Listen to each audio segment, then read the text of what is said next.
What is going on, everybody? Lagging Leland here, back with another review, and today I'm going to be reviewing Pixar's newest movie, Turning Red. If I'm being totally honest, I wasn't really excited for this movie because the trailer just really didn't make it seem like it was going to be very interesting. And when I finally saw it, it was interesting, but it really isn't for everyone. Like most of my reviews, I'm going to be doing a quick spoiler-free review, and then we'll move on to some of the more in-depth stuff in a spoiler review. So you guys basically want to know what my general thoughts on this movie were.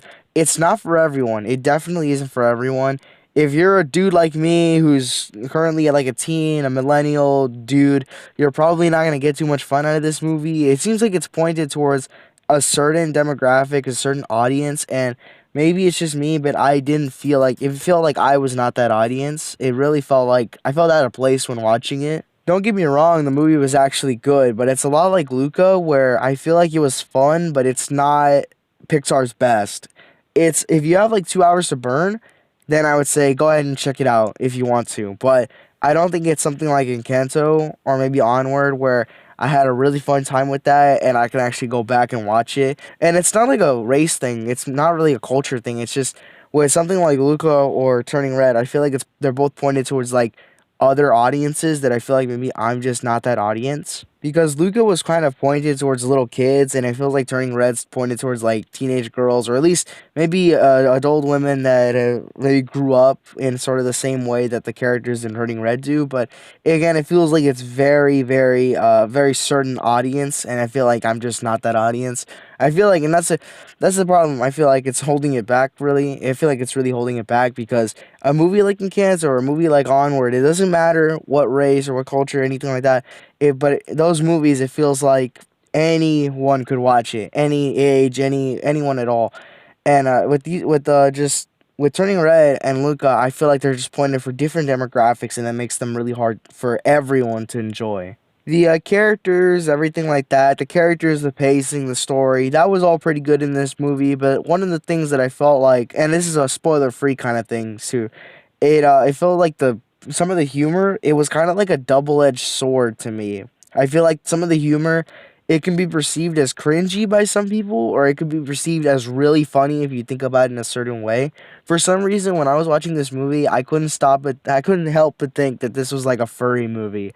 Every time, there was a lot of jokes like that, and I'm over here, and I bet you a lot of people will probably be cringing at that stuff, but I'm over here laughing my head off because I'm thinking this is like a furry movie. I don't know why.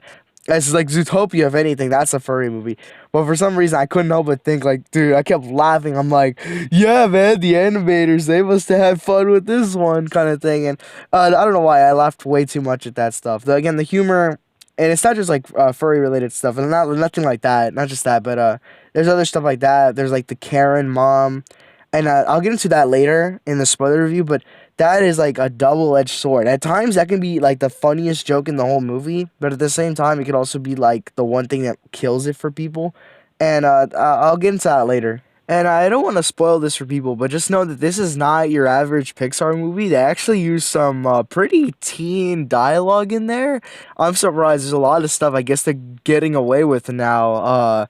You'll see it when you're watching. There's a lot of like really small sort of adult jokes in there, but like also teen jokes. I bet you a lot of teens will pick up on that. It's so funny, I swear. There's so many little moments in there where I'm like, this is Disney and Pixar, right? Because it's so funny. It just catches you off guard that they would actually use that kind of dialogue and language. And it's not really like cursing, but it's like mild cursing and other terms. Not really slang, but like sort of a step below slang. And it's funny because I'm like, wow, they did that. And that actually, like, it has a shock value, and it also makes you laugh, because if you pick up on that. And I'm sure a lot of people are going to pick up on that. Before I end this spoiler-free review, basically just my general thoughts, there was one complaint I do actually have with this movie, but it doesn't have to do with the movie, it's actually just the way they published it, they distributed it. I really hate that I had to watch this on the TV because I thought this movie, which I'm gonna rate it really quick, I would have to say it's probably like a 6.5 or a 7. I really thought that this movie was okay, but I didn't think it was all that. But what made it worse was that I was watching it on my tiny little TV. It's not that small, but watching it on a TV and not on the big screen, that already diminishes the movie for me. I know that you shouldn't feel like that, but it does. It felt like that for me. It felt like this movie, if it didn't feel legit, it didn't feel serious to me because it was on the TV and not on the big screen. I really, really, really hope they don't do that with Lightyear because I'm really excited for Lightyear and I hope they don't do that. I really want to see that on the big screen.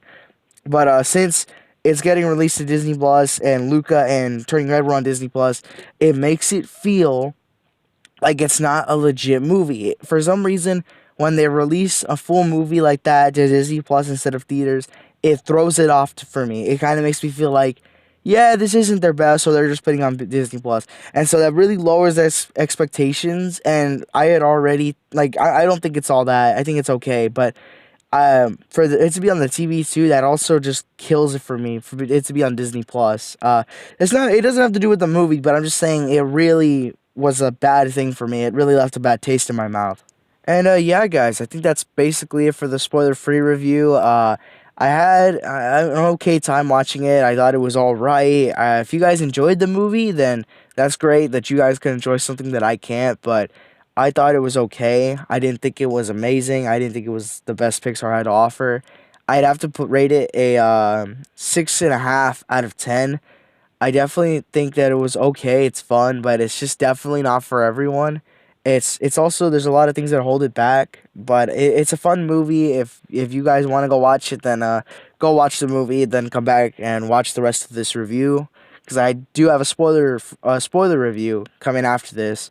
And if you guys have seen the movie, then be sure to watch the spoiler review. But that's basically it for the spoiler-free review. Alright, now let's dive into some more of the juicy stuff in this spoiler review. Now, there were a lot of things I did not like about this movie, and I did like about this, so this gives me the chance to talk about those. Um, One thing that I felt like I did not like a lot was the Karen mom. The Karen mom, I think her name was Ming, but I'm just gonna call her Karen. She she was like super supportive of May for like certain parts, certain things, like trying to get the panda gone, but I felt like it felt a little bit too relatable to real life moms. How like would you ever liked something where you don't exactly want to show your mom it because then the mom would be like, "That's weird, you're weird," kind of thing. It's so funny. I can relate to that a lot. And when May was like into that dude from the that was he was like that was what did she call him, that shady clerk from the store? I forgot his name, but yeah, that kid when she finds out about that, and then when May's like, she likes that Four Town boy band thing. I I don't know, cause like I feel like that too. There's things like I like Gravity Falls and stuff, but then sometimes my mom's like, oh well, you don't. It's like you like that weird stuff, kind of thing. It's weird.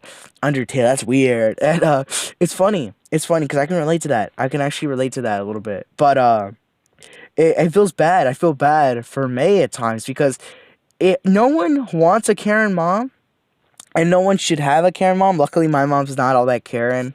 That's luckily. But I feel bad for May's mom because, like, I mean, not May's mom, May. I feel like so bad because there's a lot of scenes in this movie, like that, the Shady Clark scene, and then there was the Four Town scene, and there's a lot of other ones where it's just the mom being such a jerk to her kid. And I guess that is like a lot how like real parents would kind of act. It depends on the parent, but that kind of thing, it just felt so painful at times. I'm kind of like, that's just not funny. It's funny and it's not funny at the same time because it's like that's relatable, but it's a relatable and not a very good way. And I felt like the Karen mom, she could get annoying at times, but also she was nice to May. But I like how the whole movie had the message about balance. Like you need to balance how much chaos and how much order goes into your family, kind of thing. There needs to be a balance because too much order has a craving for freedom. Too much chaos has a craving for order, so you need to find a balance, kind of thing. And I thought that was a good lesson, and that when you have like a problem, sometimes you have to live with it instead of trying to get rid of it, kind of thing. That's another problem I had. The whole lesson with this movie was about puberty, right? That's what I felt like what the movie was trying to tell us. It's about puberty, right? But the whole thing, it felt so weird because like the message is, 'cause even the dad of May, he basically just says like, oh, you have to live with your problems sometimes instead of having to push them away or throw them away kind of thing. But with something like puberty, it's like, do you live with that? Yes, you live with it, but it's only like temperate kind of thing. The problem with puberty is only temperate. It's gonna go away soon, and then everything's gonna change, and then you live with it later. It felt a little bit shaky as to what the message was. If they had made that a little bit more clear, I think I would have liked that more. I know some people. I saw some reviewers saying that it was cringy, and the scenes in the movie were really cringe, and I felt like some people were saying like the panda scenes were cringe. Some of the ones where like she goes awooga or something like that, those were cringe. I didn't think those were cringe because for some reason, again, I don't know why, I kept thinking this was a furry movie, but it's not. It's not a furry movie. Maybe it is. I don't even know. Um, there was that scene where she's over here like, what's it called? She's trying to distract the mom or something. They're both pandas, and I'm over here just like laughing my head off because this is legit. It feels like a furry movie, but that's why I'm laughing at it. That's why I'm laughing at it because I'm thinking like, Disney, you know what you're doing, right? Pixar, you know what you're doing, right? Kind of thing. And that's funny. That's funny, but was not. What I didn't find very funny was their obsession over that Fort Town thing. That I found kind of cringy. It feels cringy. It feels very cringe, but at the same time, I felt like I could kind of relate to that because a lot of us were like that when you're a teen. When you're 13, you're 14, doesn't matter. You're always going to have like a stage like that where you're super into something and you're screaming at the mere mention of something like that. So in a way, with that, you can't make a movie about growing up or about teenhood or about childhood without there being cringy moments like that. So I feel it makes it feel a little bit more realistic. And I guess the Karen mom, that could also be something that was like more realistic. It's meant to be more realistic. It's supposed to make it more realistic. But again, for me at least, I found it very annoying. But at the same time, I like how the mom kind of understood later on that there needs to be a balance with things, and that she learned that being totally like a dictator in your own home is not very good. And so I like that. I like the message. I like that there was the whole balance thing. I felt like that was good. There's not much else to really talk about when it comes to this movie. It was fun, but there is like one big thing that I do want to talk about before I end the video, and that's the tone of this movie. When we grew up, like when you probably grew up as a kid, if you're a boy, you watched only boy things. Like if you got the girls Happy Meal, you were pissed, you were mad. You know what I mean? You were the girl, you probably wanted the girl Happy Meal. You probably wanted the girl movie kind of thing. Princesses, whatever. I don't know. I'm not saying that's not like a stereotype, but I'm just saying we all kind of grew up like that. But nowadays, when you probably grow up, like me, now that I'm older, I've watched movies like Encanto. Even though there's a girl protagonist, and there's a lot of girl protagonists, I feel like I feel like the tone of the movie is very good because a movie like Encanto, I feel like it appeals to all genders, it appeals to all ages, and I feel like that's good when it comes to that. But a movie like Turning Red, and I feel like it really missed that. But at the same time, I feel like maybe it wasn't. You know, it's not made for me. It's not made for me. It's made for another audience. But at the same time, I feel like that whole change in audience, I feel like that might hold it back from being a very successful movie because a lot of people, let's just say, if you it was because the whole tone of it is meant more for girls than boys, so I feel like maybe the audience is gonna get like cut in half kind of thing, and hopefully that's not the case, but I feel like that might be. And I feel like maybe if they do that again, I feel like if they do that, they might be cutting off half their audience, unlike if they released a movie like Encanto where the tone was different, so both genders could probably enjoy it more. With Turning Red, I feel like only girls can enjoy it. It's going to be hard for boys to enjoy it a little bit more. But again, that's not really... The movie was made for girls. It wasn't made for me. But I'm just saying from a maybe financial standpoint, from a critical standpoint, it's not made for everyone. But that's basically it. It's not made for everyone, but if you guys enjoyed the movie, if you guys had fun with the movie, that's what matters. Movies are always meant to entertain, and as no matter how stupid or bad a movie can be, as long as it entertained you, it did its job.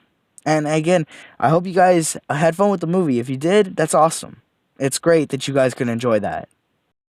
As always, if you guys enjoyed this video, please make sure to like and subscribe. I really love it when you guys do that. It feels so good to see that number go up.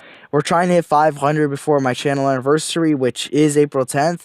So it might not happen, it might not, but who knows? It would be awesome if we could. And again, thank you guys so much for watching. I just love to talk about and ramble on about movies and then criticizing them and having such a good time with it. So if you guys can, make sure to like and subscribe so I can be motivated to keep doing that. So again, thank you guys so much for watching. If you guys enjoyed this video, please consider liking and subscribing. And God bless you guys. Thank God bless you guys, and I'll see you all next time.